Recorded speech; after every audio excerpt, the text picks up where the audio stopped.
Let's get practical. 3 setups, real numbers, no theory. There are 3 types of barbershop environments. Each one is built for a different stage of your career. And most barbers landed in theirs based on what was open, not what fit.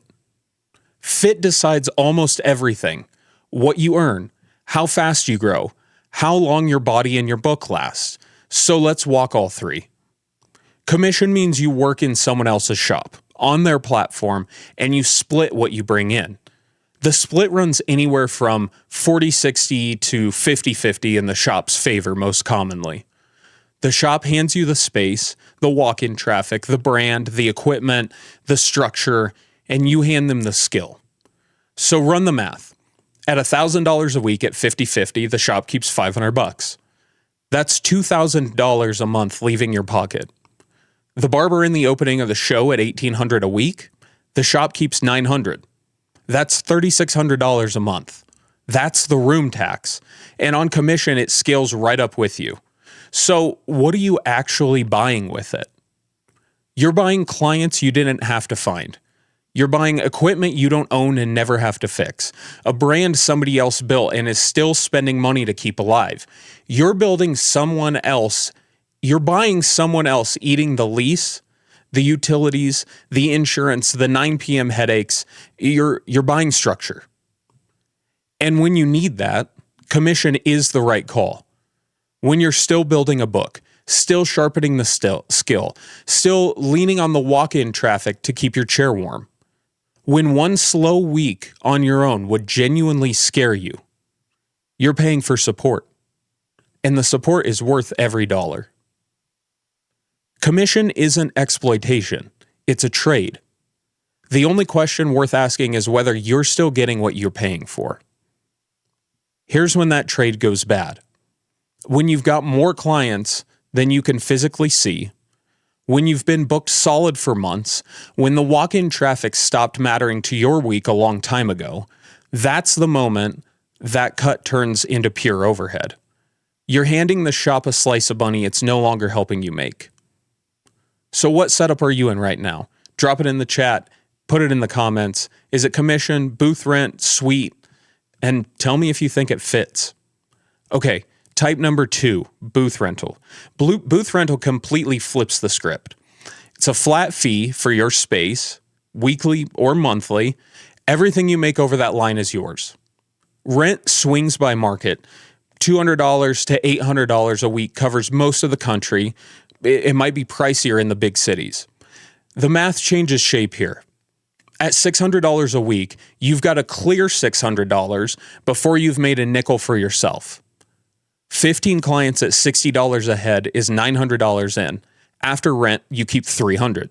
Same barber, 25 clients, $1,500 in, $900 out. The steadier the book, the better that math gets, and it gets better fast. What you're buying here is autonomy. Your schedule, your prices, your clients, the way your station runs, it's all yours. The owner keeps the lights on and sets the rent. Past that, you're running your own thing inside of theirs. Booth rent is the right fit when you've got a consistent book and you've actually done the math. That break-even pressure is real and it hits on the first day that you're in the shop. A barber with 8 steady clients jumping into a $600 seat is paying rent just to tread water. But a barber with 25 steady clients still sitting on a 50-50 commission is leaving about $150 a week on the table. That's $600 a month staying in a shop that could be staying in your pocket. I'll be honest with you. I stayed comfortable on booth rent longer than I should have before I started treating my numbers like they mattered. I told myself I'd get serious once the book felt solid. The book was solid. I just didn't want to look. Booth rent rewards the book you already have. Commission helps you build the book you don't. Mix those two up, and you'll make the right move at the wrong time. The third type is the private suite. And this is where the independence logic ends up. You own a fully separate space, a unit in a suite concept building, your own storefront, your own 4 walls, and all of it is yours. schedule, pricing, branding, the whole client experience, and every bit of the overhead that goes with it. The economics are simple and steep. The ceiling is high, no split, no shared floor dynamic, just you and your costs, which in a suite usually run $800 to $1,500 a month and up, depending on the market. What you're buying is total brand control. You stop being a barber in someone else's shop and you start being a business with your own name on it. That's a different kind of asset, one that can grow, one that can eventually be worth something on its own, separate from your own two hands.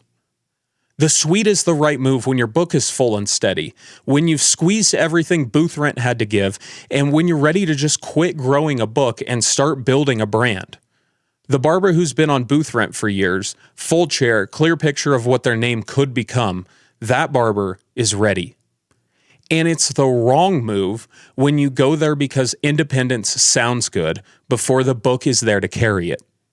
A suite's overhead is a different animal than booth rent. Without consistent weekly revenue sitting well above your costs, independence just turns into isolation with a bill stapled to it. The suite isn't the finish line for every barber. It's just one option. Whether it's yours comes down to whether the math is there and what you're actually trying to build. 3 setups, 3 different trades, 3 different moments in a career.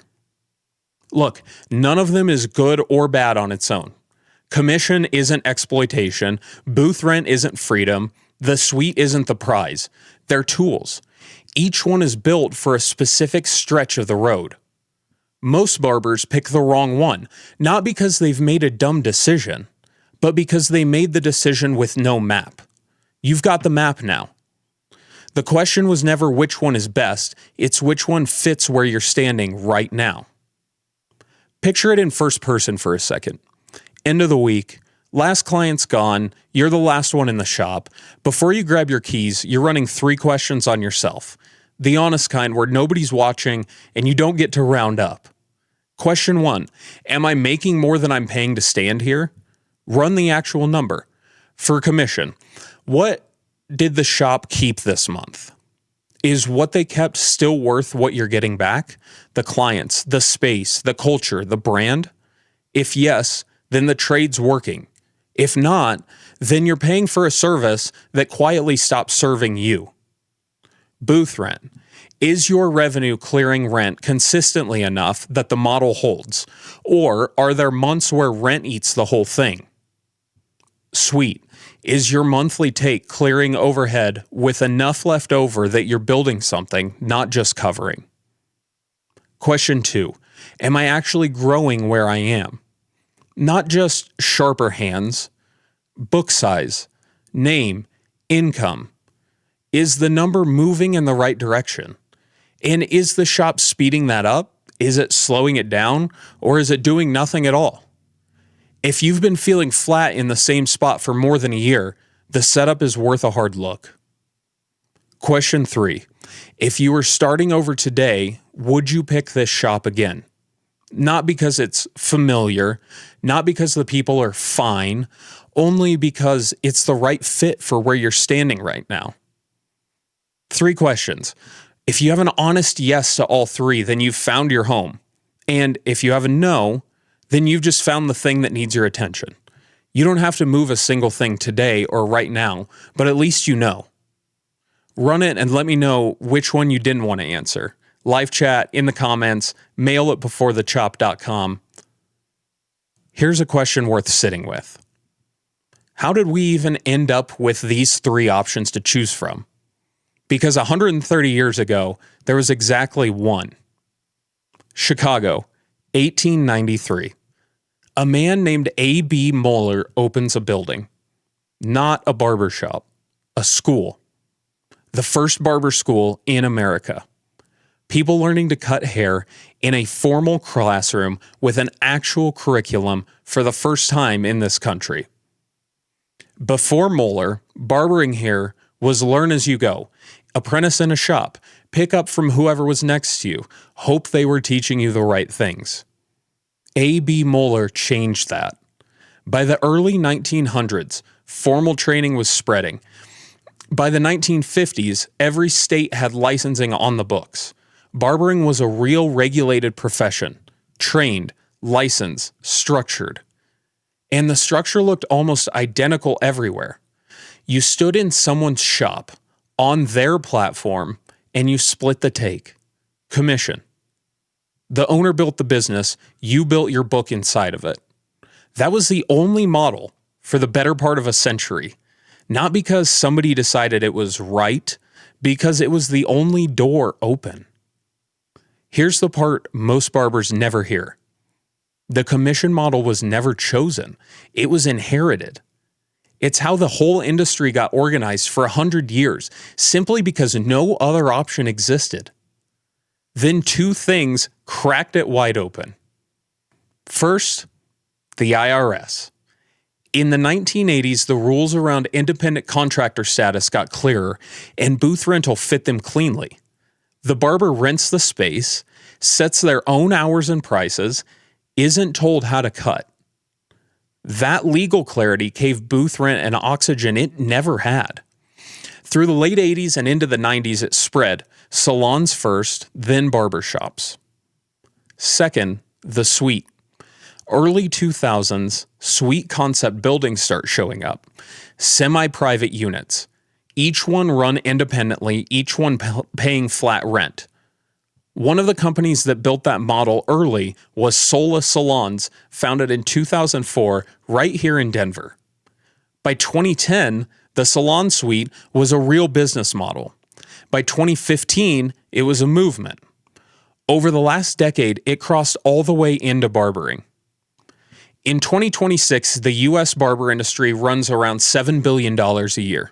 And inside that number are three distinct models, each one an answer somebody gave to the same question at a different moment in history. Every generation of barbers has asked the exact same thing. How do I keep more of what I make? Commission was the answer for 100 years. Booth rent answered it in the next 30. The suite is the answer some barbers are living right now. The question never changed. The answers just kept getting more independent. So that's how we got our three options. Now, let me tell you what's bugging me about where they're taking us. If you love your suite, this is not a shot at you. The economics are real, and they do work. I just want to put a trade-off on the table that I almost never hear anybody talk about. The private suite is the best economic move barbers have made in a generation, and it's doing something to barbershop culture that nobody wants to say out loud. The money side isn't up for debate. Once the book is there, once the revenue's steady, and the suite math is clean, you keep more, you control more, you build something fully yours. It's real and it's good. But here's what keeps turning over in my head. The barbershop, as an institution, the actual thing, not the business model, was built on what happens when barbers share a room. A new guy watching how the veteran handles a client who's losing his hair and he's not okay about it. Two barbers at neighboring chairs arguing technique at the long end of a Saturday. The standard of the floor doing its quiet calibration work. The exact thing I described in the Mindset Minute. None of that happens when it's just you and four walls. I'm still in a shared shop. Part of it is the booth math. It works for me right now. But part of it is that I'm not done learning from the people standing around me. And I know that the day I go fully independent, some of that just stops. A whole generation of barbers is going to have better economics, but fewer people to learn from. And they may never even know what they missed. Nobody grows in isolation. The barbers I know who work at the highest level, the ones I actually learn from, didn't get there from videos or courses. They got there from proximity, from standing next to somebody better, day after day, until it just becomes normal. That's not an argument against suites. It's an honest look at the trade-off. So here's where you land. You either optimize for the money, and for a lot of barbers with a full book, that is just flat out the right call. Or you optimize for the room. Booth rent in the right shop can hand you a little of both for a while. Your own economics, somebody else's culture. But sooner or later, most barbers pick one. Be in the room or build your own thing. Both are legit. The one move you don't get is pretending there's no trade-off being made at all.